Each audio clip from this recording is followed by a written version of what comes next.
actividad de la Asociación Cultural Local. Y en primer lugar queremos comenzar recordando al poeta argentino Juan Pablo Vitali, que a lo mejor algunos de vosotros conocíais, recientemente fallecido, y que lo hemos definido como el poeta del mármol y de la fatalidad, en una entrevista ya póstuma que le hemos realizado Oca y que va a ser publicada en la revista La Emboscadura. No sé si también conocéis, que es de Barcelona, y bueno, queremos recordarle por medio de un poema, justo hoy, 21 de mayo, que coincide con los 8 años del viaje, por decirlo así, el sacrificio de Dominique Bernard. Si recordáis esa necesidad de rebelarse contra la fatalidad. Y para eso hemos seleccionado un poema de Vitali que habla de Dominique Bernard. Ambos enviados de nuevo. A Dominique Bernard por Juan Pablo Vitali. No te conocí. ¿Cómo podía conocerte si la tensa cuerda de la sangre me llevó al otro lado del mar? No pude conocerte, pero tu perfil me resultaba familiar. Quizá te parecías a mi bisabuela celta, o quizá me gustaría pensar que nos parecíamos en algo. Como tus franceses de Indochina, vivo entre la bruma en un lejano estuario, cumpliendo mi destino de criollo, de hombre blanco de ultramar. Sé que compartimos la heroica melancolía del suicida. Sé que tuvimos los mismos dioses. Yo tampoco me arrepiento de nada. En los lugares puros donde nuestro fuego arde, las ancianas de pelo blanco tejen al sol como hacen siglos la trama abierta del destino. Gracias, Juan Pablo, por habernos hecho partícipes de tu cabalgata de ultramar, y como Ulises has retornado a casa. Y pasando ya a la actividad propiamente que nos ocupa, que es la conferencia Notas sobre el audiovisual, la manipulación de las mentes y la resistencia cultural, a cargo de Mas Romano. Mas Romano es coautor de diferentes libros, el primero de ellos de 2015, un autor, mejor dicho, Exiliados del Sistema. 2 años después, en 2017, publica Azotes de nuestro tiempo. En 2019, Crónicas de un Occidente enfermo. Ambos los tenéis, si queréis adquirirlos, a vuestra disposición. Y estos 2 libros, junto a la que esperemos que publicará en 2021 tal vez, 2022, a modo de trilogía, lo va a cerrar por medio de otra obra, un título muy sugerente, también muy arriesgado, Las Crónicas de la Tiranía Feminista. Colaborador habitual de medio de prensa en Correo de España, así como en diferentes plataformas virtuales. Cuenta además con un blog, Oso Solitario, en el que también podéis encontrar de manera subida artículos escritos por él. A Mas Romano lo han definido como un cronista de la actualidad. Y después de conocer sus reflexiones, les puedo asegurar que Mas Romano va mucho más allá de ser un cronista de la actualidad, en cuanto que no se coloca de perfil ante la realidad. Toma partido hasta marcharse, tomando nuestras palabras del poeta, sus versos del poeta Gabriel Celaya. Además lo hace con un ojo clínico bastante excelente desde nuestro punto de vista. En el libro Crónicas de un Occidente enfermo es el auténtico germen de la conferencia que vamos a escuchar hoy, y en el que se tratan temas muy diversos, pero consideramos, hablando con él, que era de especial interés la cuestión del audiovisual, porque como la matriz, lo audiovisual nos rodea y está en todas partes, aunque no queramos saberlo, y aunque esas pastillitas que recordáis, no nos la tomemos, ¿de acuerdo? Además, esa cuestión del cine tan importante y que está casi siempre ausente en los medios, digamos, contraculturales en los que nos movemos. A través del cine se puede realizar una perfecta radiografía, de manera sintética, pero con cierta precisión, de la sociedad en la que vivimos. Puesto que, como señala el propio Mas Romano, el arte cinematográfico, en su mejor expresión, no es solamente entretenimiento. Y hoy, además, creo que lo va a demostrar. El cine es un arte, además, que tiene bastante que ver con el mito de la caverna de Platón. Y por último, el libro de Mas nos ofrece una serie de herramientas a la hora de enfrentarnos ante el séptimo arte, que nos vendrá muy bien. Claves que hoy también se nos dan a la luz. Por tanto, simplemente ya dar las gracias a Mas por toda su complicidad, por su trabajo y por la charla que hoy seguro que nos va a ofrecer y que va a ser un auténtico placer para nuestros sentidos. Así que te cedo la palabra, Mas. Gracias. Muchas gracias, Antonio. Y muchísimas gracias a todos por estar aquí esta tarde. Espero que sea interesante para vosotros esta charla. Aquí vamos a hablar de cine. Como os ha anticipado Antonio, vamos a ver cómo el cine habla de la realidad. Vamos a hablar de 8 películas. De estas 8 películas yo he hecho una reseña bastante larga en mi libro Crónicas de un Occidente enfermo, pero lo que vamos a ver es primero unas escenas representativas de cada película y luego un comentario, un breve comentario para ver lo que tienen que decirnos sobre el mundo de hoy. Las películas, pues algunas son buenas películas que valen la pena verlas porque tienen valores positivos. Otras son auténticas bazofias manipuladoras, como os voy a comentar. Algunas son muy conocidas, otras son desconocidas, algunas son directamente frikis, como Zardoz, la última que vamos a ver, una película bastante extraña. Ahora, sin más preámbulos, la primera película que vamos a comentar es Fahrenheit 451.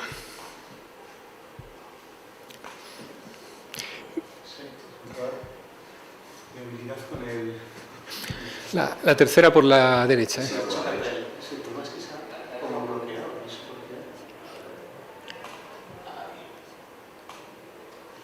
Disculpar los gajes de...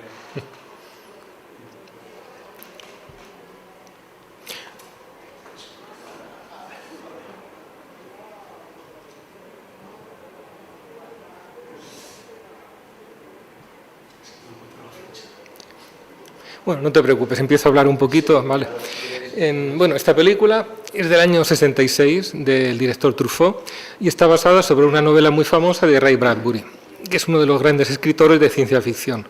En el mundo de Bradbury, pues se presenta una nueva época de barbarie, en que los bomberos no apagan fuegos, sino que queman libros. Tienen sus lanzallamas de queroseno y queman libros, porque en la sociedad de ese libro está prohibida la literatura, está prohibido el pensamiento y la filosofía. ¿Por qué? Pues lo veremos más adelante. Por ahora nos quedaremos con la imagen de la quema de libros, que es una imagen simbólica muy potente y sintetiza lo que contiene esta película. Bueno, imagino que muchos de vosotros conoceréis el libro o la película, no sé cuántos de vosotros la habrán visto o habrán oído hablar del libro.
Aproximadamente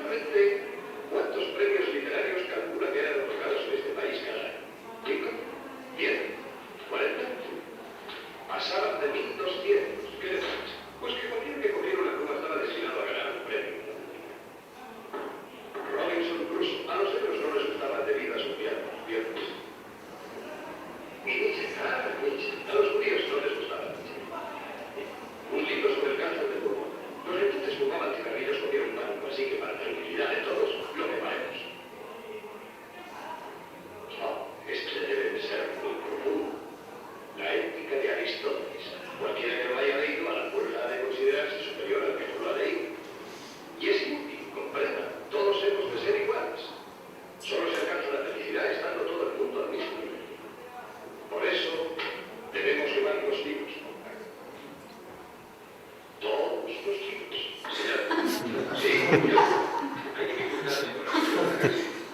quiere mancharse de tanto aquí sus libros. No quiere dejar sus libros. ¿Cómo que no,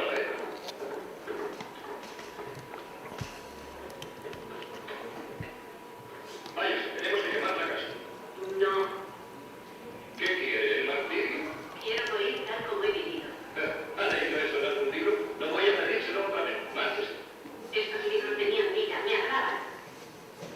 Adelante.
Bien, ya va.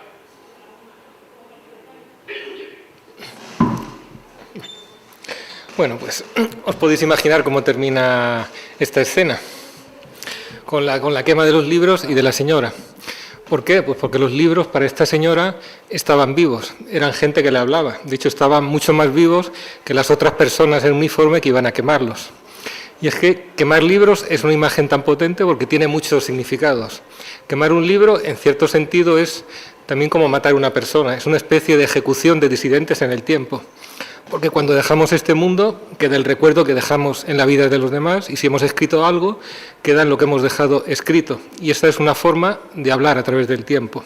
En cierto sentido, es una prolongación de la persona. Por eso tiene ese sentido tan profundo la quema de libros.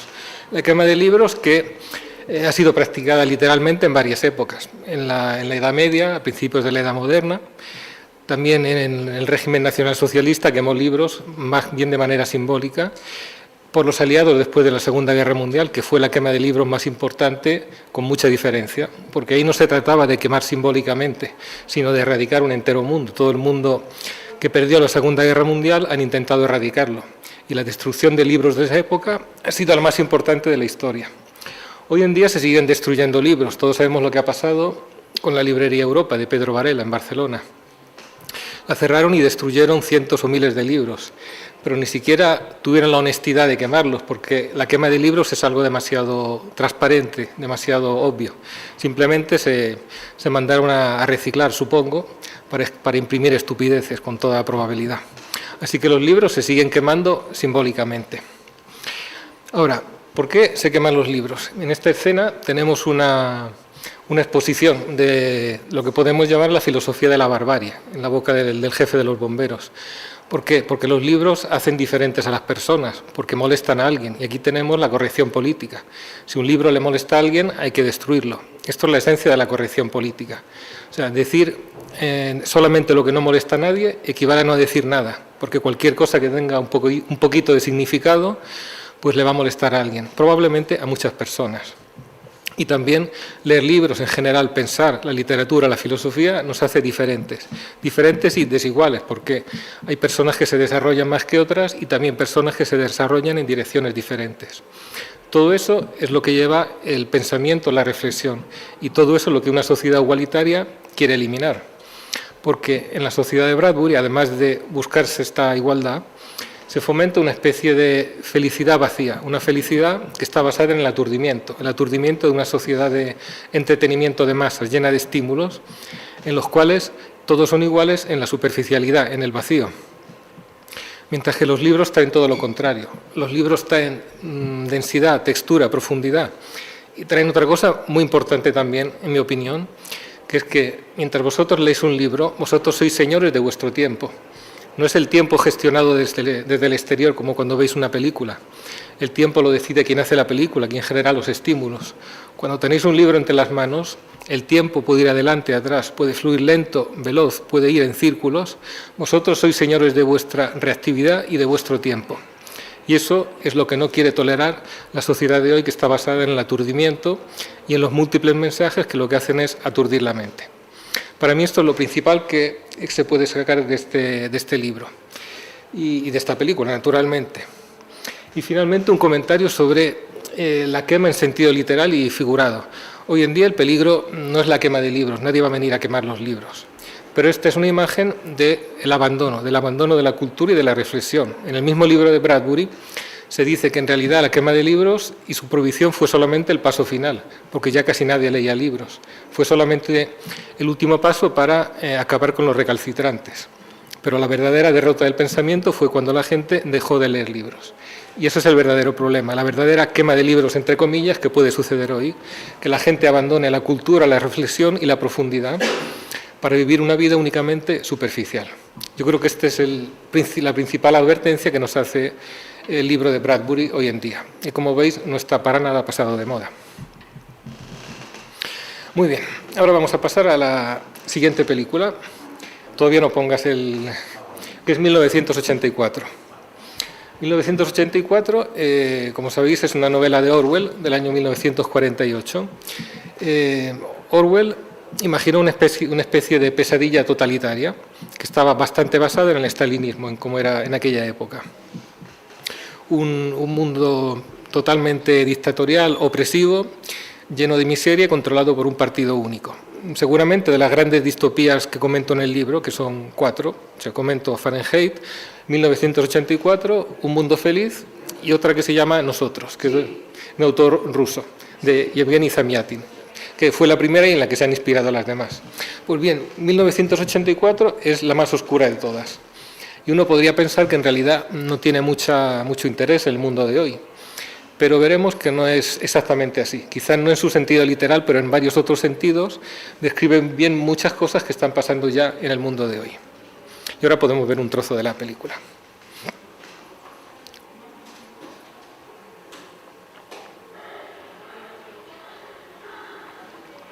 Sabes perfectamente la enfermedad de Escoces. Lo has seguido desde hace años, aunque es combatido contra ello. Estás mentalmente inadaptado. Sufres de memoria defectuosa. Jamás te has curado a ti mismo porque no has querido curarte. Era preciso un pequeño esfuerzo de voluntad que no querías hacer.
Bueno, pues esta escena tan fuerte para mí captura lo esencial de este libro y lo que tiene que decirnos para el día de hoy.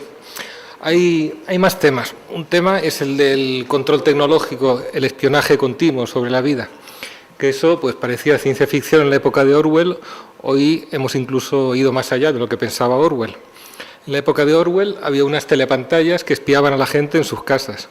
Hoy tenemos la televisión y puede llegar mucho más allá porque en la época de Orwell por lo menos tenía que haber un operador humano detrás de cada telepantalla. No se podía vigilar a todos todo el tiempo. Hoy en día sí se puede. Hoy en día te ponen un programa de inteligencia artificial con ese nombre tan pomposo que le han puesto a los programas de ordenador, que no será inteligencia, pero desde luego es capaz de analizar tus expresiones faciales, lo que dices, etcétera. Hoy en día con la tecnología, con los drones que tienen ópticas de larga distancia, ópticas infrarrojas para ver de noche, con el famoso Alexa, que es ese espía que la gente se mete en su casa, pues nos pueden espiar como quieren y mucho más que en el mundo de Orwell. Eso es un tema que ya está sucediendo. Otro es la falsificación del pasado. En el mundo de Orwell se reescriben continuamente los registros del pasado para falsificarlos. Y eso también está pasando el día de hoy de dos maneras. La primera es la interpretación falsa del pasado para legitimar la sociedad de hoy. La sociedad de hoy piensa de sí misma que es el mejor de los mundos posibles, pero porque interpreta falsa y tendenciosamente el pasado. Y también con la falsificación de los registros. Ahora, no es que se falsifiquen todos los registros del pasado, porque sería imposible y todavía no han llegado allí, pero se censuran, se modifican obras, no se transmiten al público las verdaderas fuentes. ¿Cuántos de nosotros, cuando queremos hablar o saber del pasado, vamos de verdad a las fuentes originales? Vamos a las fuentes que están disponibles para el público general. A menos que uno sea un especialista, no puede ir a analizar los documentos originales, a ver las excavaciones arqueológicas. A ese nivel no se va a falsificar, pero al nivel de la imagen del pasado que tiene la sociedad, eso se puede falsificar y se está haciendo. Pero ni siquiera esto es lo más importante. Lo más importante de 1984 para mí es el delirio de omnipotencia sobre la realidad, el delirio de manejar la realidad, que está en el corazón del igualitarismo, de eso que llamamos progresismo. La realidad no es lo que es, sino es lo que decimos nosotros. Una de las frases que dice el protagonista es: libertad es la libertad de decir que 2 y 2 son 4. Pues hoy en día ya nos están obligando a decir que 2 y 2 son 5. Estamos viendo en los medios que hay una persona que dice que es un hombre y que está embarazado y que va a parir. No se ha permitido cierto tubur circular porque dice que los hombres tienen pene y las mujeres tienen vagina. O sea, ya se está prohibiendo decir que 2 y 2 son 4. Nos están obligando a decir que 2 y 2 son 5. Esto no es ciencia ficción, esto es pura actualidad. Ahora, en Orwell, uno de los mecanismos que usa el poder para alcanzar esta omnipotencia sobre la realidad es la destrucción del lenguaje, la neolengua. La neolengua consiste en empobrecer cada vez más el lenguaje, en hacerlo brutal, simple, en cortarlo. ¿Para qué? Para que no se puedan formular pensamientos de oposición al sistema o pensamientos que caen fuera de lo que quiere el sistema. Y esto lo estamos viendo con la corrección política, nuevamente. Vemos que hay cosas que no se dicen porque se tienen miedo de decirlo. Incluso a veces dentro de nosotros nos descubrimos que estamos frenando un pensamiento antes de que salga. Pensamiento sobre la desigualdad de los sexos, de las razas, etc. Eso en el libro de Orwell se llama Crime Stop, para crimen. Es decir, bloquear un pensamiento antes de que sea un crimen, antes de que llegue a ser un crimen mental. Un crimen mental que está perseguido por la policía del pensamiento. Ahora, en esta neolengua hay dos conceptos claves y me voy a detener un poquito sobre esto. Un concepto es el viejo pensar. ¿Qué es viejo pensar? Es todo el pensamiento, todo concepto que no entra en lo que quiere el poder. Ahora, hoy en día hay una serie de palabras policías que se están convirtiendo en síntomas de viejo pensar, porque el sistema no quiere que se debata el viejo pensar, no quiere analizarlo como una idea, quiere un rechazo condicionado, un reflejo automático, como el perro de Pablo que empieza a salivar cuando siente la campanilla. Lo que quiere el poder en 1984 es que cuando haya un atisbo de viejo pensar se rechace automáticamente. Ahora, esto está pasando delante de nuestros ojos. ¿Cuántas veces a los que expresamos ideas que no cuadran con toda la basura que nos quieren vender nos llaman fascista, racista, homófobo, antiguo, facha, etcétera? Muchísimas veces porque estos son sinónimos de viejo pensar, son sinónimos de que uno no encaja en este sistema de ideología única que nos quieren imponer. Ahora, en realidad, al sistema, al progresista, no le interesa saber qué es lo que piensa el machista, el homófobo, el racista. No le interesa porque no quiere refutarlo intelectualmente. Refutarlo en el plano de las ideas significaría poder pensar en sí mismos esos conceptos, pero eso no le interesa. Lo que le interesa es que la gente sienta un rechazo emotivo ante estas palabras y poco a poco se van fundiendo. Seguramente a ninguno de vosotros os ha escapado que esas palabras policías se suelen usar juntas. Si uno es una de ellas, seguramente por lo menos es 4 o 5. Hasta tal punto eso es verdad que yo me he inventado, he publicado un artículo una vez llamándole certificado de imbécil. Prácticamente, si nunca te han llamado en tu vida homófobo, machista, etcétera, si no te han llamado nunca de estas cosas, que eres un imbécil certificado, con plena puntuación. Ahora, esto es el viejo pensar, pero hay otro concepto que es el doble pensar. El doble pensar es mantener 2 ideas contradictorias en la mente al mismo tiempo. Ahora, esto lo vemos también en la gente que afirma creer en la igualdad y se comporta de forma totalmente diferente. Donde más se ve es en la igualdad, porque para creer en la igualdad efectivamente tenemos que evitar ver la realidad, porque la realidad es totalmente desigual. Por ejemplo, cuando uno dice que todas las razas son iguales, están igualmente dotadas y al mismo tiempo defiende la existencia de cuotas, de la acción positiva, para privilegiar. Cuando uno defiende la igualdad entre hombres y mujeres y al mismo tiempo los privilegios para las mujeres. Los ejemplos se podrían multiplicar. Ahora, uno se podría quedar tranquilo si pensara que es simplemente mala fe, pero es que yo tengo la sospecha que no sea mala fe, que hay gente que de verdad consigue mantener estas ideas contradictorias en su cabeza al mismo tiempo. Como en el libro de Orwell, dice que la ley de la gravedad es un cuento y no existe. Si el partido no quiere que exista, no existe. Pero en otro rincón de la mente tienen que mantener las matemáticas de verdad porque si no los misiles no volarían y los aviones se caerían. Esto es doble pensar. Como blanco-negro, es otro concepto de neolengua. ¿Blanco-negro qué es? Que si el sistema lo quiere, decir que el blanco es negro. Yo puedo estar convencido de que este libro es blanco, pero al mismo tiempo, si yo tengo que escribir algo, cojo una hoja de papel blanca y no negra. Pero en otro rincón de mi mente digo que el blanco es negro. Esto es el doble pensar. Y no es simplemente mala fe. Yo creo que lo que quiere de verdad de nosotros el progresismo es esta deformación mental, esta auténtica alienación, para que nosotros creamos que son verdaderas 2 cosas contradictorias al mismo tiempo. Y esto para mí es lo que más nos tiene que decir este libro, el día de hoy. Para mí ya vivimos en muchos sentidos en el mundo de 1984, que no es opresivo, oscuro como la novela, pero en un sentido más profundo, para mí es el mundo de hoy. Y ahora, si queréis, pasamos a la siguiente.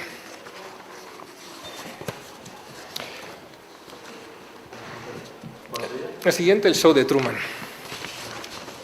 que es una película mucho más alegre, más optimista.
Bueno, no os he contado de qué iba la película, imagino que muchos de vosotros la habéis visto.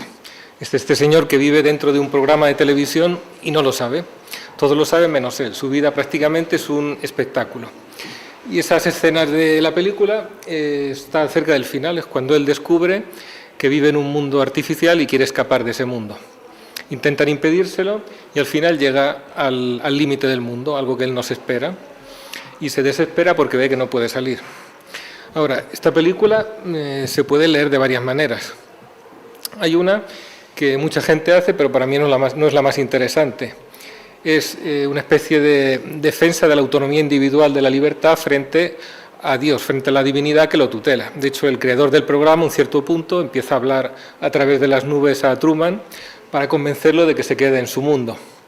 Y de hecho, habla en medio de un rayo de luz, parece como si fuera Dios de ese mundo. Esta lectura es posible, pero para mí es algo débil, porque seguramente no es como el Dios cristiano. El Dios cristiano deja la libertad al hombre para que elija. Y para mí es mucho más interesante otra lectura, es una cierta aspiración, una cierta tendencia del hombre, que es a ir más allá, a no quedarse en un mundo cerrado, en un cascarón. Hay un autor español, Luis Sencillo de Pineda, que era psicoanalista, filósofo y creo que también sacerdote, que habla del hombre que está desfondado por un deseo incolmable que nunca consigue satisfacer del todo. Y uno de los aspectos de este deseo incolmable es no quedarse en un mundo cerrado, tener la aspiración a ir más allá y a sobrepasar, no solo sobrepasar sus límites, sino sobrepasar cualquier mundo organizado. Es algo tan profundo en la esencia del hombre que no se puede extirpar. De hecho, en la película, el director del programa se le presentan dos cuestiones. Primero, cómo es que Truman acepta su mundo, cómo nunca ha descubierto que vive en un mundo falso. Y él dice que nosotros aceptamos la realidad tal como nos viene dada. Y eso es verdad. Nosotros estamos cómodos en esta realidad. Pero también existe la otra cara de la moneda, que si Truman de verdad quiere abandonar su mundo, nada ni nadie se lo podrá impedir. Y esto expresa esta otra faceta del ser humano, su deseo incolmable de ir más allá. Y es algo que no le pueden satisfacer nada que sea material, nada que sea calculable ni racional. Es algo que va más allá de todo eso. Y en la película está simbolizado por ese intentar salir de su mundo y por la desesperación que siente cuando ve que no puede salir. Ahora, para el que no haya visto la película, no se la voy a destripar y no voy a decir cómo termina, pero la película es bastante optimista, porque supone que el hombre siempre quiere salir de ese cascarón. Yo pienso que existen dos almas en el hombre, una que quiere permanecer en un mundo cerrado y otra que quiere salir de él. Y esas dos almas existen, a mi parecer, en cada uno de nosotros. Son elecciones que cada uno tiene que hacer en su vida, pero las dos existen y ninguna de las dos se puede eliminar. Es un conflicto entre una felicidad cómoda, tranquila, y una promesa de felicidad que está en la libertad, pero también es en un futuro incierto. Y ese, a mi entender, es el punto más interesante de esta película. Ahora, no me voy a extender más, vamos a comentar, todavía no la pongas, Están vivos. Están vivos, no sé si la habéis visto muchos de vosotros, es una película curiosa del año 88 de John Carpenter, que suele hacer películas de terror, a medio camino entre la serie A y la serie B, que algunas no están mal del todo. Y esta está bastante bien, aunque el final es muy forzado e inverosímil, pero se lo perdonaremos. En esta película prácticamente los seres humanos están controlados por unos extraterrestres que tienen forma humana, pero tienen forma humana y la gente no los puede ver solamente porque están hipnotizados. Es una élite que controla el mundo y la gente no puede verlos o no puede verlos en su verdadera imagen porque están sometidos a una hipnosis colectiva. Y en toda la sociedad están diseminados una serie de mensajes subliminales, una serie de mensajes que están ahí, pero las personas no perciben conscientemente que están ahí, que les controlan. Como veis, es el mundo real prácticamente. Cualquier parecido con el mundo de hoy no es coincidencia para nada. Ahora vamos a ver una escena de la película.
¿Tiene algún problema?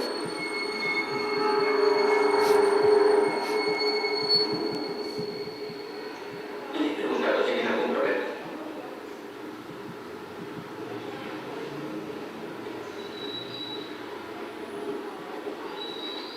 ¿Cómo está usted, señor? Bien, bien, gracias.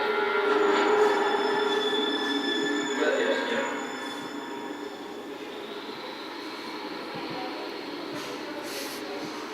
Súper bien. Gracias.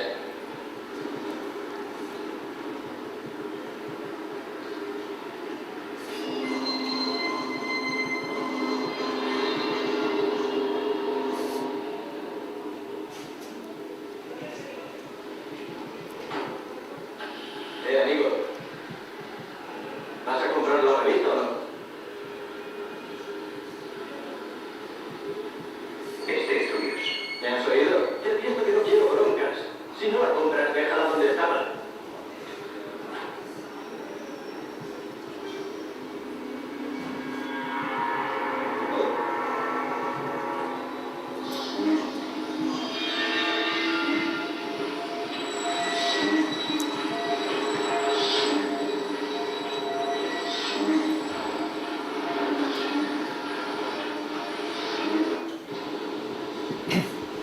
Bueno, me parece que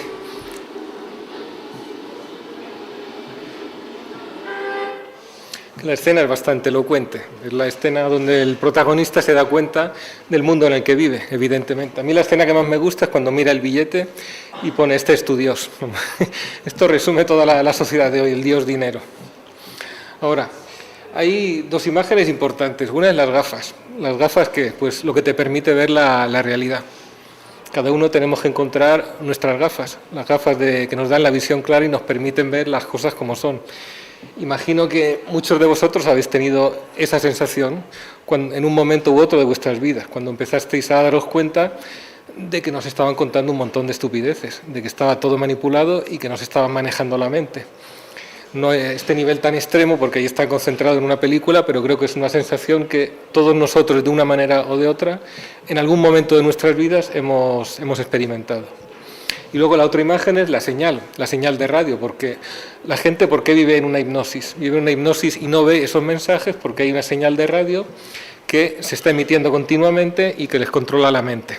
Esa señal de radio, pues, podemos pensar que es el control de los medios, toda la sociedad del espectáculo y de los medios, que nos somete a esa hipnosis colectiva. Ahora, ¿cómo desactivar esa señal de radio? En la película lo hacen de manera muy sencilla, con un final totalmente inverosímil, que bueno, es el que es. Ojalá fuera tan sencillo como lo propone la película.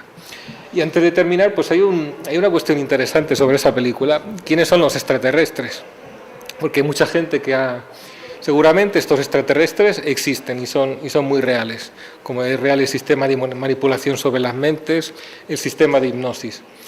El director no tenía la intención de hacer una sátira sobre el dominio judío del mundo, porque eso es lo que mucha gente ha pensado. Si lo dice el director, lo tenemos que creer, evidentemente. Pero si hubiera querido hacer eso, desde luego no le habría salido mejor de lo que le ha salido. Le hubiera faltado soltanto alguna cita del Talmud, donde se habla de los que no son judíos, con unas expresiones de desprecio realmente impresionantes. Y de hecho yo creo que había alguien en el equipo de producción que tenía esa idea, porque a un cierto punto se ve el alfabeto de los extraterrestres durante no muchos segundos, que no es el alfabeto hebreo, pero se le parece bastante. Así que para mí había algún pícaro en ese equipo de producción que tenía exactamente esa idea. Yo no sé si se puede identificar tan fácilmente quién gobierna el mundo, pero desde luego este también es el mundo en el que vivimos, porque todo lo que dice esta película en algún sentido es real. Es una élite oculta que nos gobierna, es una hipnosis colectiva, es una manipulación de las mentes, es un conjunto de mensajes que tienen controlada la mayor parte de la población. Ahora vamos a pasar a la siguiente película. Un par de películas que hablan de individuo y comunidad. La ola y el pan nuestro de cada día. La primera, creo que la conocéis todos. ¿Qué significa? Control. Una ideología. Un fileole. La disciplina, señor Becky. Llevo su clase más allá de la teoría. Por eso me gustaría que os dirigierais a mí siempre como señor Becky. Izquierda, derecha, izquierda. ¡A punto! Un ejército.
La ola. Reyes que no se podría repetir. Os habréis dado cuenta de que son partes de vuestras relaciones sobre la experiencia de esta última semana. Estoy impresionado de lo que la ola nos ha aportado. Y por eso creo que este proyecto no debe terminar así.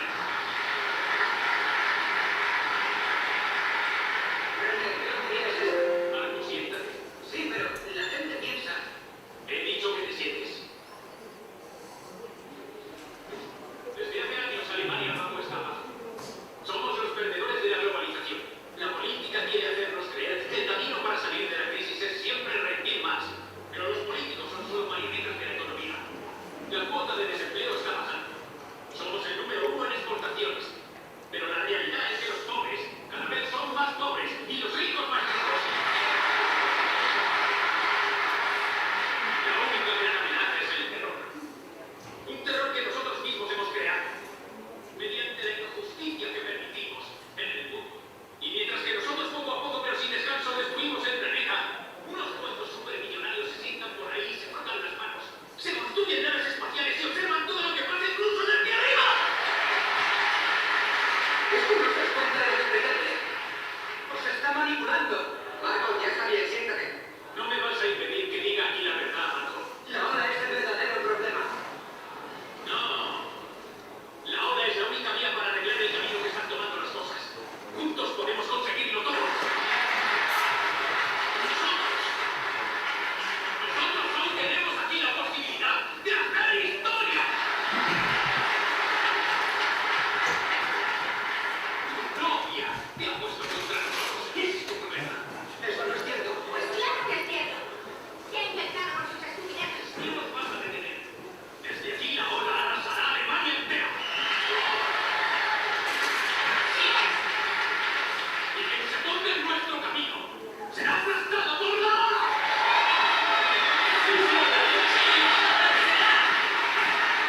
¡Traedme al traidor aquí!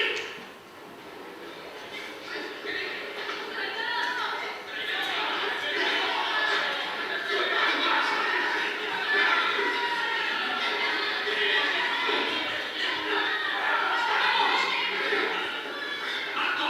¡Yo te pregunto a ti delante de todos! ¡Dejadme! ¿Estás con nosotros o contra nosotros? ¿Estos habéis vuelto locos o qué? ¿Qué hacemos ahora con el traidor? ¿Qué hacemos con el traidor? ¡Hombre, di! ¡Vamos, di! ¡Tú lo has subido hasta aquí! Sí, claro, porque usted lo ha dicho. Porque yo lo he dicho, ¿eh? ¿Y también lo matarías si te lo pidieran?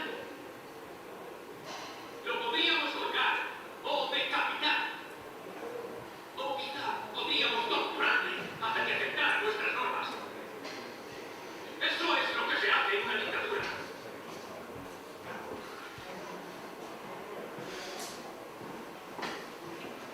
¿Os habéis dado cuenta de lo que ha pasado aquí?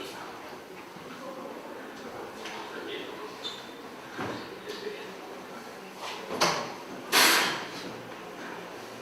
¿Os acordáis de la pregunta que surgió al principio de la clase?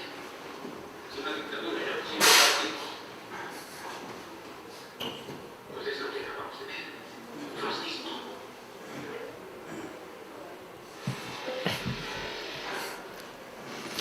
Bueno, pues esta escena creo que deja bastante claro lo manipuladora que es esta película de la ola. Por eso la ven en todos los institutos, naturalmente. Ahora, esta película está basada en un experimento que se realizó en una escuela americana en los años 60, me parece, de la tercera ola, que era estudiar el efecto de la pertenencia a un grupo en las personas, su respuesta a la autoridad, a la disciplina, a la identificación. Entonces, en el experimento original, naturalmente, no pasó nada de esto.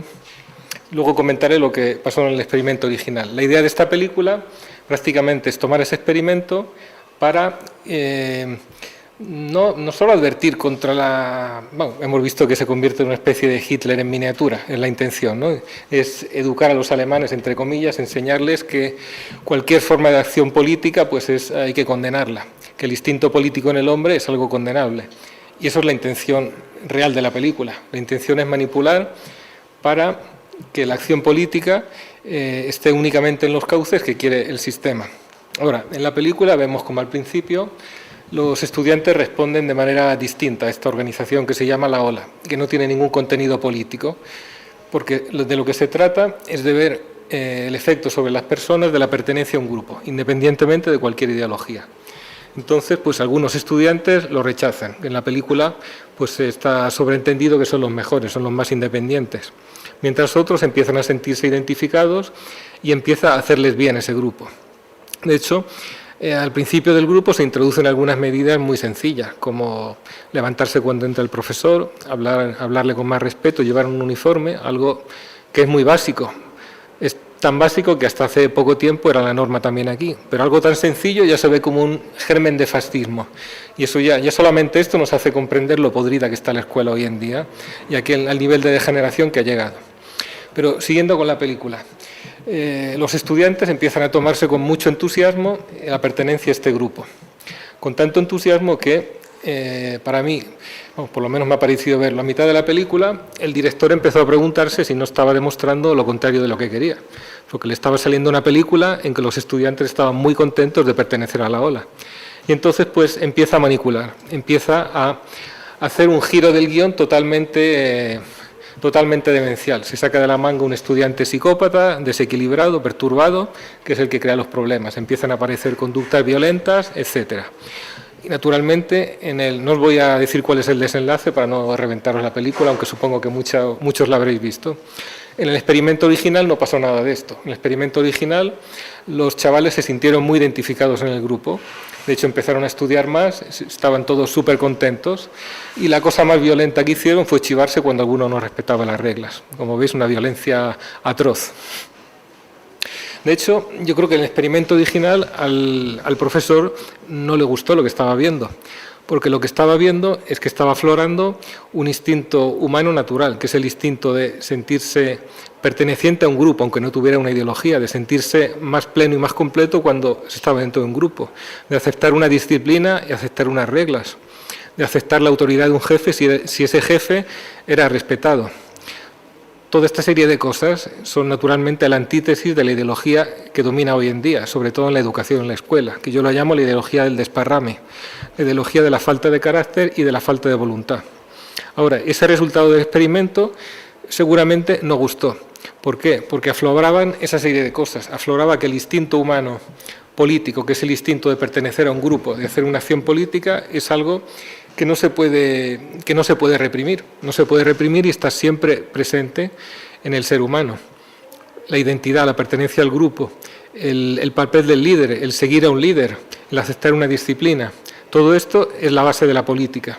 Mientras que en el sistema actual no existe la política, existe solamente el contrato, existe solamente las personas aisladas, cada una que va a lo suyo y que no tienen ningún ideal común ni ningún interés común, aparte de ser gestionadas por esas organizaciones que se llaman partidos políticos, que son simplemente grupos de intereses, no son grupos de acción política.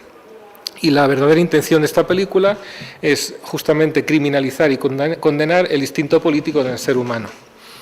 Pero es un instinto tan fuerte que deben continuar criminalizándolo continuamente. Tienen que ejercitar una propaganda continua para reprimirlo.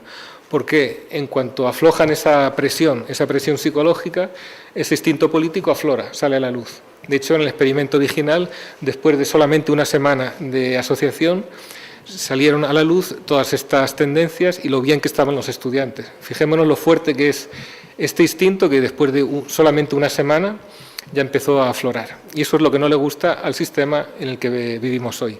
Este es el motivo por el que esta película se la tienen que propinar a todos los estudiantes y también a mis dos hijas se la han propinado en el colegio, naturalmente, como imagino a las vuestras, los que tengáis hijos.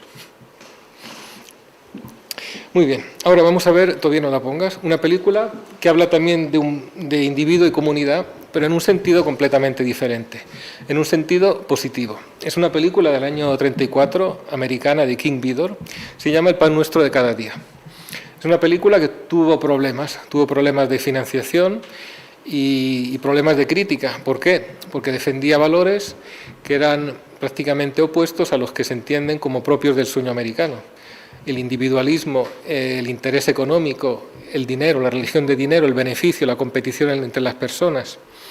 Ahora, esta película, os resumo brevemente el argumento, es una pareja que en medio de la Gran Depresión está arruinada y se hace cargo de una parcela de tierra que nadie reclama. Entonces empiezan a trabajarla y a ellos dos se les van agregando poco a poco otras personas. Cada uno sabe hacer una cosa y al final construyen una comunidad. Construyen una comunidad, tienen que superar diversos obstáculos y diversos problemas.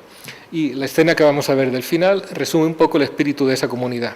El trabajo que tienen que hacer es cavar una zanja para hacer llegar el agua a la tierra. Están en medio de una sequía y si no consiguen cavar esa zanja prácticamente están acabados y tienen que marcharse de su tierra. Vamos a ver esa escena.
Bueno, pues este es el final de la película.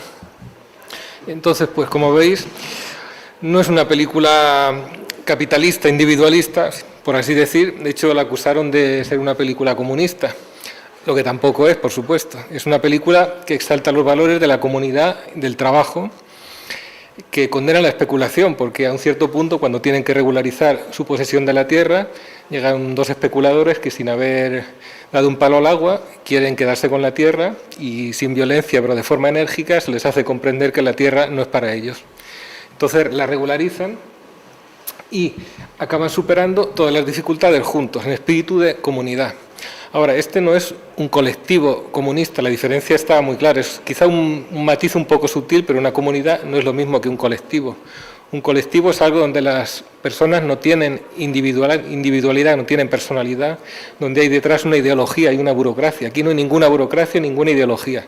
Son un grupo de personas totalmente distintas, cada uno aporta algo y juntos construyen una comunidad. A través de cada una de ellas quizá es débil, quizá es limitada, pero juntos forman una comunidad muy fuerte. Y esa comunidad está vertebrada por un jefe, no por una burocracia, no por una ideología, por un jefe que no es un tirano, sino una persona que consigue mediar y, a través del respeto que le tienen los demás, consigue unificar las fuerzas de la comunidad.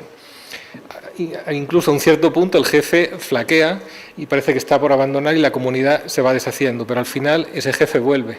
Entonces, esta serie de valores, como vosotros comprenderéis, seguramente no son liberal capitalistas y tampoco son comunistas, pero es que no tenemos por qué elegir esa antítesis, son contrarios a los dos, son contrarios al capitalismo y al comunismo. Ahora, esa posición existía en los años 30, era el tipo de sociedad que estaban construyendo los fascismos o que intentaban construirla. Es un tipo de sociedad de tercera posición o de tercera vía. Es algo que seguramente se debió percibir en la época y hoy en día se puede percibir. Para mí esta película es actual todavía hoy, porque todavía hoy nos tenemos que dar cuenta que no existe la falsa antítesis entre derecha e izquierda, entre las dos posiciones que nos quiere presentar el sistema. Yo no quiero estar ni aquí ni aquí, quiero ser lo contrario a ambas. Y esta película no es ni capitalista ni comunista, es lo contrario a las dos.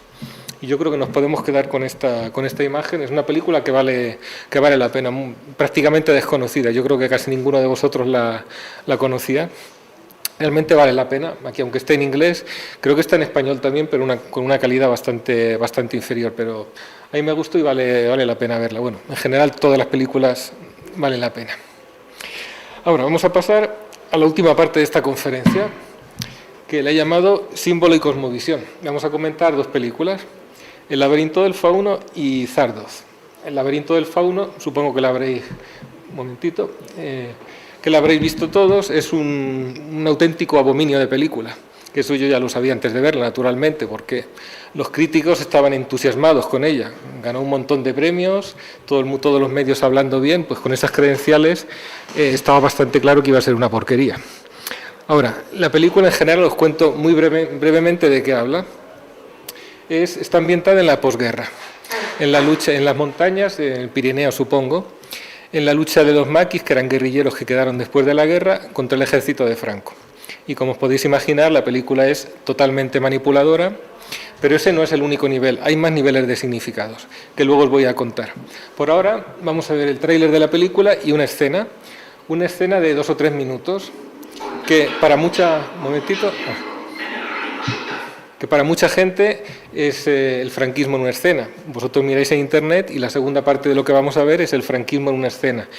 Lo que mucha gente piensa del franquismo es exactamente eso, o sea, quizá, no sé si para la mayor parte de la población, pero para una proporción muy importante, el franquismo es lo que muestra esta escena tan manipuladora que vamos a ver. Donde no existe la mentira ni el dolor, vivía una princesa que soñaba con el mundo de los humanos. Un día, la princesa escapó. Cuentos de hadas.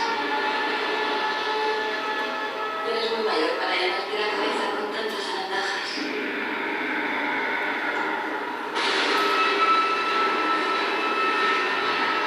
La que tenéis echando al monte. Vamos a volver a la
Bueno, pues ya veis, para mucha gente el franquismo era eso.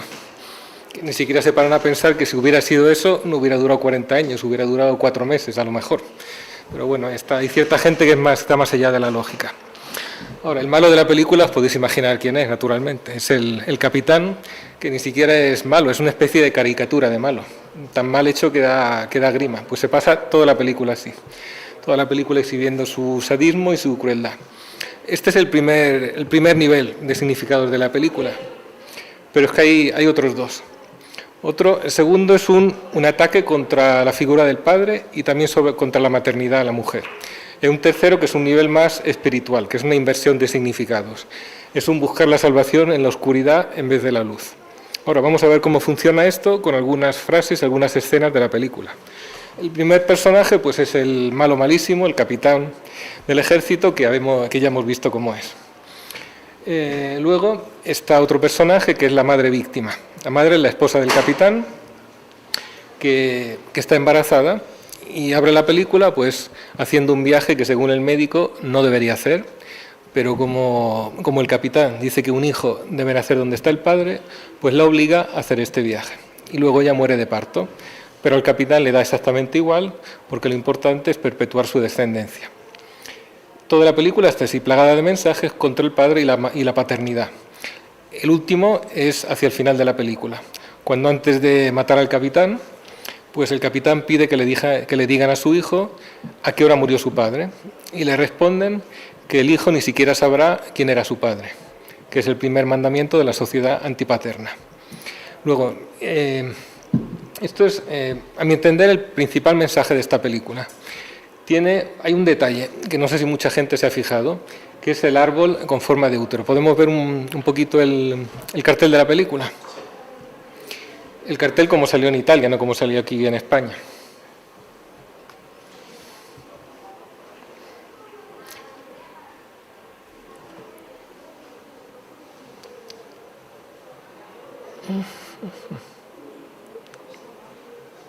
Ahí está. A ver, ese árbol recuerda vagamente un útero, un aparato reproductor femenino. Ahora, ese árbol está muriendo. Una de las pruebas que tiene que superar la niña es sanar al árbol. ¿Cómo? Matando un sapo que está dentro. Ahora, ¿qué es el sapo que está dentro del árbol con forma de útero? Yo, que soy mal pensado, pienso que es la semilla del hombre que fecunda a la mujer. Seré mal pensado, pero como toda la película se la pasa echando porquería contra el padre, yo estoy convencido que ese sapo que tiene que matar es un símbolo masculino secundario.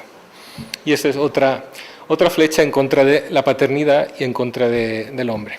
Bueno, eso, no lo sé, repito, quizás sea mal pensado, pero creo que tengo razón, visto cómo es todo el resto de la película. Ahora, además de esto, vamos a ver otros personajes. La niña es el personaje espiritual, si queremos llamarlo así, porque no es una simple niña, es la hija del rey del inframundo. Ahora, ha subido a la tierra y a la luz del sol. Ahora, vosotros conocéis que hay un simbolismo muy antiguo de las almas que caen a la tierra y se tienen que redimir, tienen que encontrar su salvación volviendo a la luz. Pues esta niña no, esta niña, al contrario de toda niña bien nacida, cuando sale a la luz del sol pierde la memoria. Todo su problema es que ha perdido la memoria y que en vez de liberarse subiendo hacia la luz, su liberación va a consistir en volver hacia las profundidades. Y esto para mí es el tercer mensaje de esta película. Es un simbolismo espiritual invertido. Es la tendencia a buscar el camino no en la luz, sino en la oscuridad. Es el rehuir la luz. En vez de caer al mundo y buscar la liberación, es buscar la liberación en lo que es oscuro, en las profundidades de la tierra y en rehuir la luz. Esto para mí es el tercer nivel de significado de la película y así podéis entender por qué esta película ha tenido tanto éxito, porque son 3 significados, 3 mensajes que están totalmente en línea con la sociedad de hoy y con lo que la sociedad de hoy quiere transmitirnos. Ahora, sobre esta película no hay nada más particular que añadir. La última película es más positiva, se llama Zardoz. Y antes de poner la escena voy a contar un poco de qué va, porque esta sí que es difícil comprenderla, de tan particular que es. Es una película del año 74 de John Boorman, que es el mismo director de Excalibur. Veremos una escena después también. Es una película de ciencia ficción. La acción es en una tierra del futuro. donde la humanidad ha vencido a la muerte y ha construido unas áreas cerradas que se llaman vórtex, donde se ha abolido la muerte y son inmortales.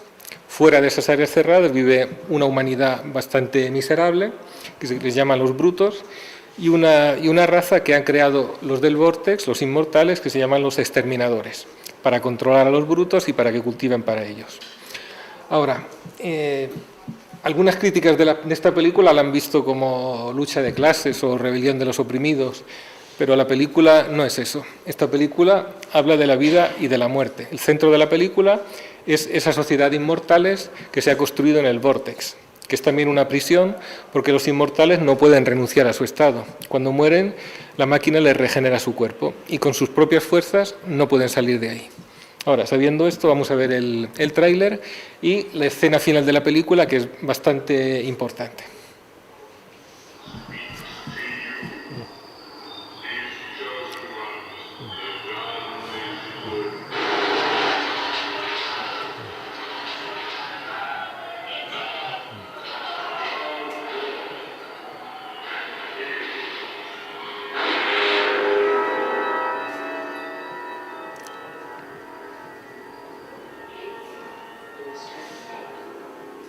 I don't know.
Bueno, pues este es el final de esta película tan curiosa.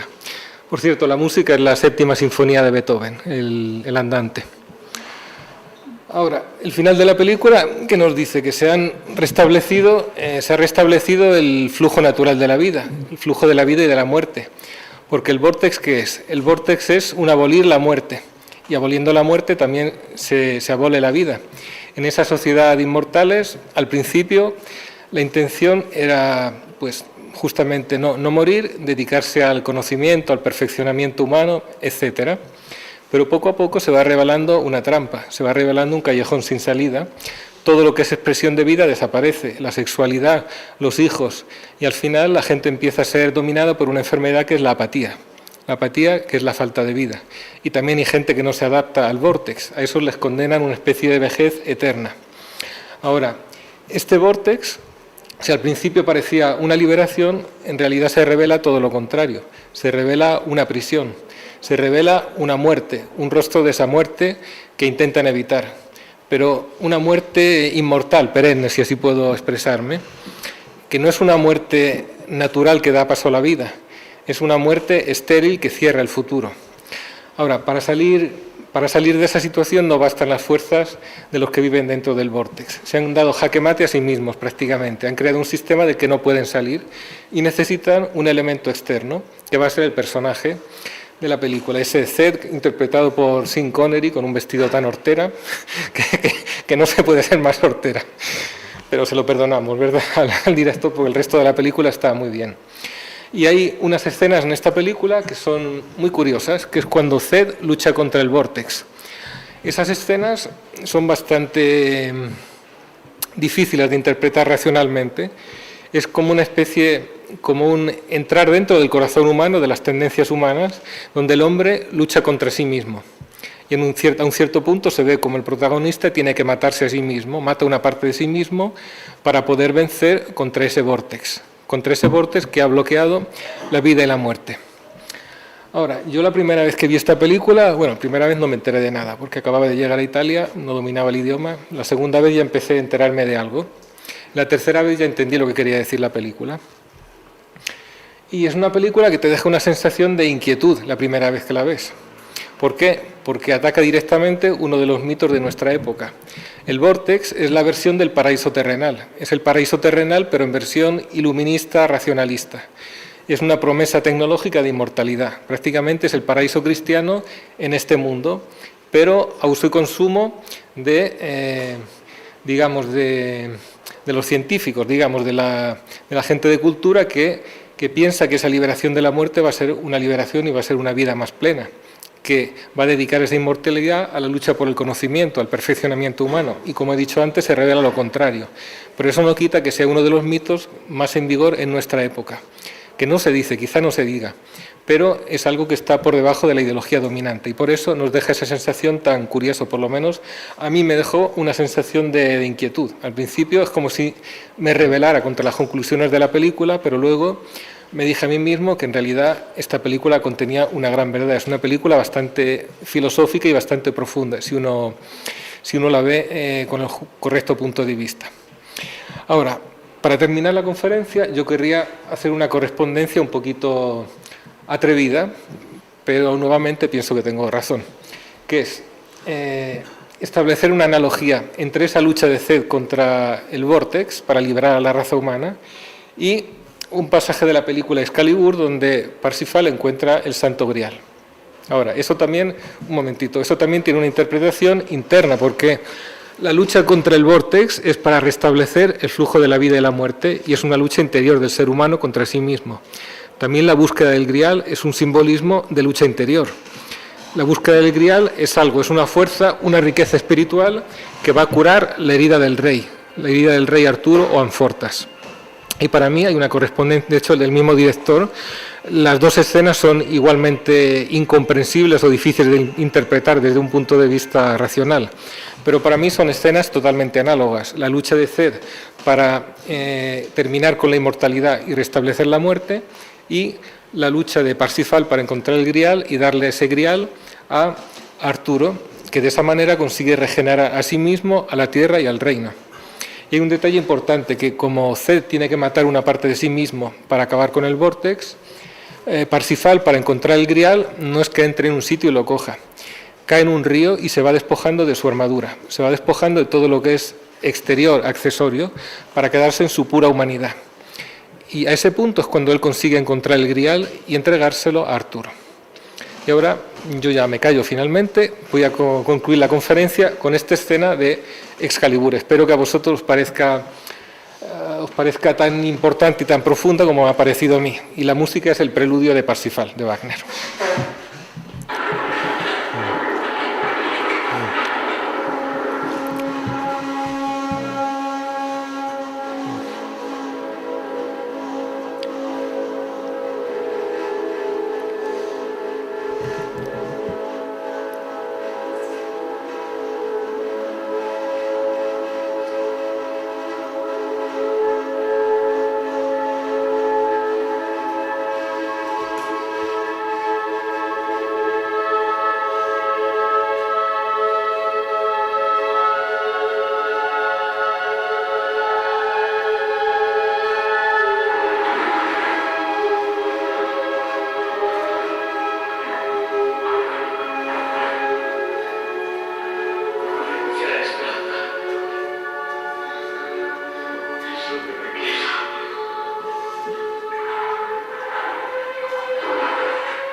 Arturo, disponeos a la batalla. Los caballeros cabalgarán con su rey a la carrera.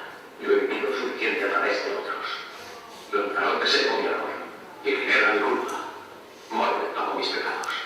Mis caballeros lucharon por mi causa. Ahora, hermano, sabes ser rey.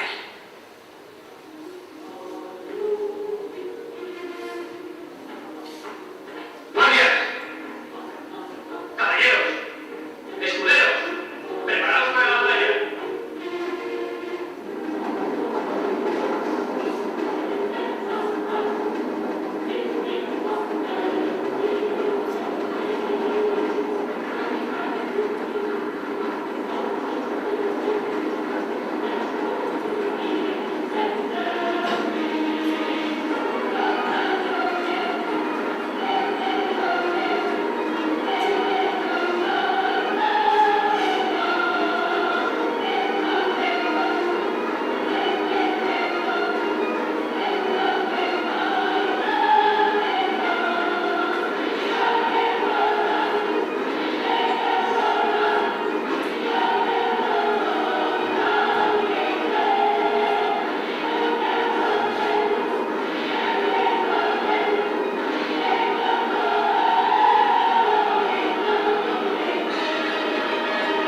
Bueno, pues espero que os haya gustado.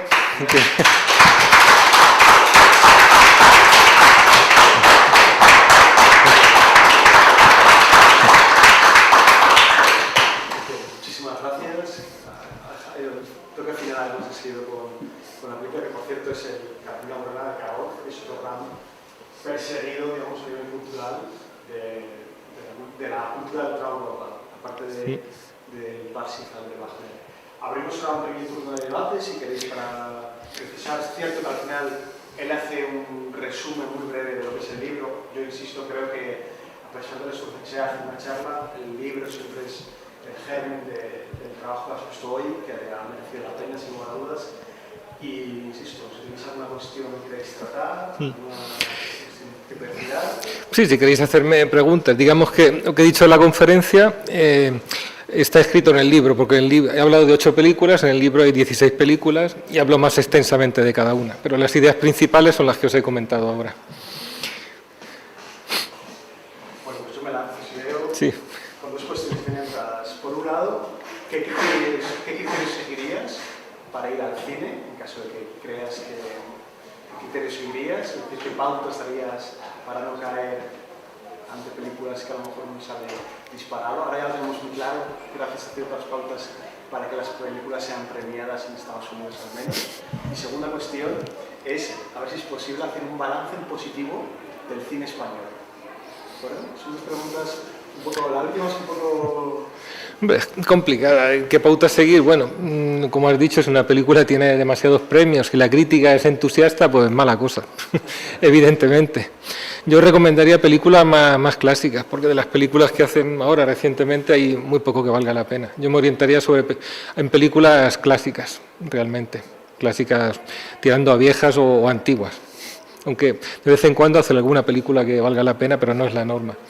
Y luego del cine español, pues la verdad es que yo encuentro un poquito de positivo, sobre todo recientemente, porque el último cine español es de muy mala calidad, subvencionado en sentido político, muy manipulador. Yo diría que el mejor cine español, vamos, para mí, porque no lo conozco demasiado bien, pero lo mejor de cine español son las películas esperpento, como Berlanga, porque esas son películas pues, que tampoco se toman muy en serio a sí mismas, porque si una película española se toma en serio a sí misma, entonces ya es el desastre, y hay que evitarla como la peste. Pero una película así simpática, que no se toma en serio, pues yo lo recomendaría. Aparte de bodrios notables, que no voy a resistirme a mencionarlo, que es la trilogía de los templarios que resucitan después de 400 años. El ataque de los muertos, esa es una españolada de los años 60. El ataque de los muertos sin ojo, hay 3 películas que son de templarios resucitados. Malísimas, pero bueno, por lo menos te entretienes. Y no son películas que se toman en serio. Es que yo tengo una debilidad por el cine cutre. Aparte de películas decentes como la que habéis visto, hay auténticas porquerías que no voy a decirlas aquí porque me avergüenzo. Digamos que lo mejor entre esas porquerías es lo de los resucitados ciegos, así que imaginaos cómo son el resto. Entiendo que el cine kinky no entraría dentro de esas... El cine kinky, también lo he visto el cine kinky, sí, también me gusta, no debería, pero me gusta el cine kinky. Las he visto también las También las he visto, Perros callejeros, El Pico, Colegas, y he visto, no todas, pero una buena cantidad. Esas tienen más nivel. Esas tienen mucho más nivel que los bodrios políticos que hacen ahora, pero bastante más nivel. Y siendo cine kinky, pero tiene bastante más nivel. Sí. Y una última cuestión, no sé si alguien quiere más comentar. Yo tenía ya varias, como habíamos planteado una entrevista en el futuro, la figura del héroe en el cine de manera, sobre todo ¿qué ha sucedido con la figura del héroe en el cine, sobre todo en el siglo XXI? ¿Cómo han cambiado las tornas? ¿Cuáles son las principales? Todas son las pinceladas en la obra y por eso creo que viene que las sumas por la importancia que tiene. Pues yo creo que la figura del héroe está desapareciendo, pero por motivos ideológicos. Se está encargando la figura del héroe, porque el héroe es una figura de personalidad fuerte. Los héroes del cine de hoy pues son siempre políticamente correctos, descafeinados, son héroes débiles. Como hay una agresión contra la figura del padre, hay una agresión contra la figura del héroe. Yo la veo muy claramente. Si acaso hay héroes débiles o hay antihéroes, o directamente no hay héroes en ningún sitio. La figura del héroe la podemos encontrar en películas más clásicas. Pero no obstante, en algunas películas recientes, pues sí, sigue habiéndolas, porque por ejemplo, una película como 300 sobre las Termópilas, que imagino, ahí está la figura del héroe, y esa para mí es una película totalmente positiva y es reciente. O sea que... Sí, o sea, esa película es buena, o sea, en medio de toda esta basura siguen saliendo películas como esa y no creo que sea la única. Pues ese tipo de películas son las que hay que buscar. De hecho, vamos, la podía haber comentado también, algún día lo haré porque es una película que vale la pena, aunque sea un cómic, pero de verdad que vale la pena. Y defiende valores totalmente opuestos a los que nos intentan colar hoy. No cabe duda que necesitamos una especie, no sé si manual, pero sí un listado de esas películas que serían recomendables. Y luego te enfrentas ante tanto volumen de información y de películas, sobre todo hoy en día con las plataformas, etcétera, etcétera. ¿Quieres tener más? Yo una película que recomiendo, Que bella es la vida, de Frank Capra. Sí, la verdad. Es una clásica, de los años 30-40. Es buena, sí, Para también. dar un buen palo al sistema actual, ¿sabes? Y recuperar los valores tradicionales. Me parece una película extraordinaria. La verdad que El final que tiene además es espectacular también. Pero bueno, el pan nuestro cada día tiene algunos momentos en que se queda frente adelante, incluso la voluntad, incluso el frente de otro, Sí. trabajando, picando, la música, hay una estética que al final. Y yo no sé hasta qué punto, excepto por la figura del jefe, también soy un lado más creativista, tal vez más cercano al mundo de la utopía, al mundo anarquista, incluso, no sé hasta qué punto sería factible, pero bueno. Bueno, hay corrientes anarquistas, sí, que podrían ir en esa dirección, sí. Parece más que la más factible que bueno, nos iríamos, pues nada, muy de nuevo agradecidos más por la conferencia, que esperemos que se pueda sonar invertido A vosotros. de su tiempo y no nos va a dejar diferentes. Sí. Quería hacer un pequeño sondeo. ¿Qué película os parece más interesante de estas 8 que he comentado? Quiero saber un poco qué pensáis. 1984 porque es demasiado visionaria, es como si realmente no es un acierto, te está adelantando paso a paso lo que te viene del futuro. O sea, no es un acto visionario, está ejecutando lo que él supiera que va a pasar ya, en este caso. Sí, tuvo mucha visión Orwell en ciertas cosas. Realmente la gente se piensa que no hay, como es la policía del pensamiento, que realmente sí existe ya. A través de colectivos, la Comunidad de Madrid, a través de colectivos LGTB, de denuncias, si escuchan a ciudadanos hablar mal del colectivo y cosas así, o sea, no tan virtualmente expuesta mediante la mente como en la película, que ya está funcionando en varios países, en varias comunidades en España. ¿Más? ¿Qué película os ha gustado más? Quiero hacer una especie de sondeo, a ver. La de Están vivos me parece bastante bien. No la he llegado a ver, pero he visto muchos memes sobre ella y me llama bastante la atención. Todas, pero esa me llama bastante la atención. La del sol de Zuman es muy curiosa. La verdad que además está muy bien hecha. Muy bien hecha y... Bueno, pues si tenéis más preguntas o más cosas que comentar. Ya os digo, sobre estas películas he hablado en este libro, que es bastante desordenado, porque he hablado de todo, de libros, de películas, de noticias. Luego me he dado cuenta, después de escribirlo, que se podían organizar en ciertas líneas, que yo he llamado líneas de necrosis y de degeneración de la sociedad actual. Pero esto después de escribirla. Después de escribirla he escrito un pequeño ensayo, como explicándome a mí mismo el libro, de una cierta manera, ¿vale? En cambio, el de azotes es distinto. Los azotes son una serie de ensayos breves, donde agrupo los azotes en una serie de grandes conjuntos. Los dos describen un poquito la sociedad de hoy, la decadencia de la sociedad de hoy. La de las películas y los libros es Crónicas de un Occidente enfermo. ¿Cuáles son las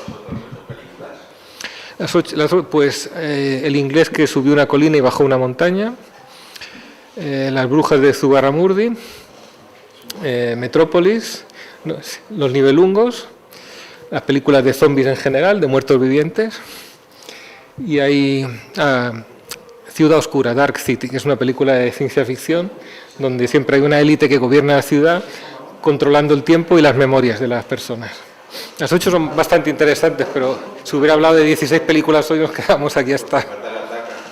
¿La? La Ataca. Sí, me faltan muchas películas. La huida o la fuga de Logan, ¿no? La fuga, sí, también. Que daría mucho a los tiempos actuales. Sí. Así vamos a grabar todo, ¿no? Sí, la de 300 también.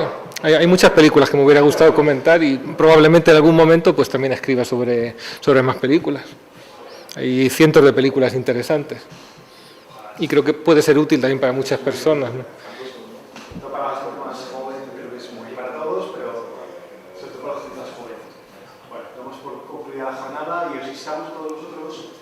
Recuperamos un año más las cuartas jornadas de metapolítica que se celebrarán el próximo 12 de junio. Y habrá diferentes mesas redondas, se comentarán publicaciones de novedades editoriales, etc.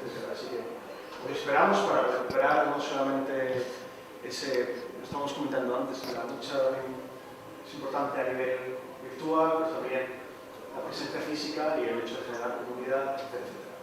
Así que sin más, y última vez, gracias más. A vosotros. Muchas gracias.